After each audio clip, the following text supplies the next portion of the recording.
Okay so جو healing session کی سمنری تھی، جو ایک سمری میں آپ کو بتانا چاہ رہا ہوں، جو مجھے خدا کرو گائیڈ کرے گا، میں ویسے ہی آپ سب کو بتاؤں گا.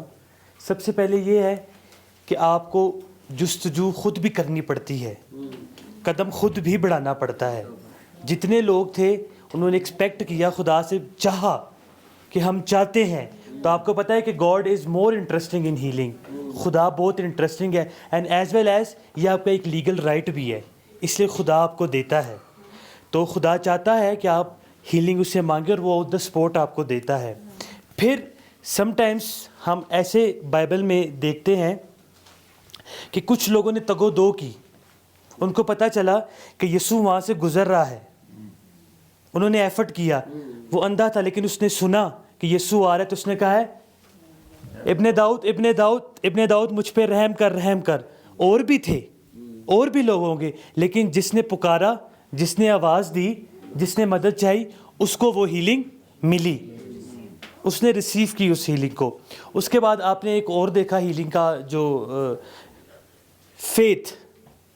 آپ سوچ کر آتے ہیں کہ میرا ایمان ہے کہ میں وہاں جاؤں گی، ایسا کروں گی تو مجھے ہیلنگ ہو جائے گی.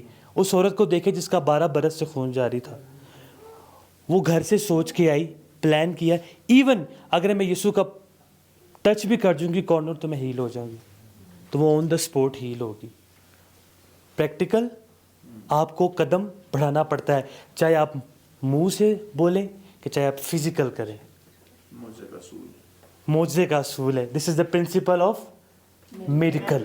میریکل آپ کو یا بولنا پڑے گا یا فیتھ کے ساتھ قدم بڑھانا پڑے گا. تو then you will receive your healing. اور اس کے بعد سمری یہ ہے کہ آپ آنے والے دنوں میں اس کانفرنس کے بعد اس پاور کو خود بھی، جنہوں نے ابھی تک ایکسپیرینس نہیں کی ہیلنگ اتھارٹی کو، اٹس یور لیگل رائٹ. کیسے مین آف گاڈ نے آپ کو پڑھایا ہے کہ کس طرح آپ اس ہیلنگ پاور کو ایکٹیویٹ بھی کر سکتے ہیں، ایکسیس بھی کر سکتے ہیں. تو آپ خود بھی آنے والے دنوں میں جا کے اس چیز کو آپ نے پریکٹیکل کرنا ہے. یہ بھی آپ کی ایک فیتھ کی پریکٹس ہوگی کہ اگر آپ کسی کو بیمار دیکھیں، کسی کو تکلیف میں دیکھیں، دکھ درد میں دیکھیں، تو اس کے لیے دعا کریں، تو خدا آپ کے وسیلہ سے کام کرے گا. Thank you so much.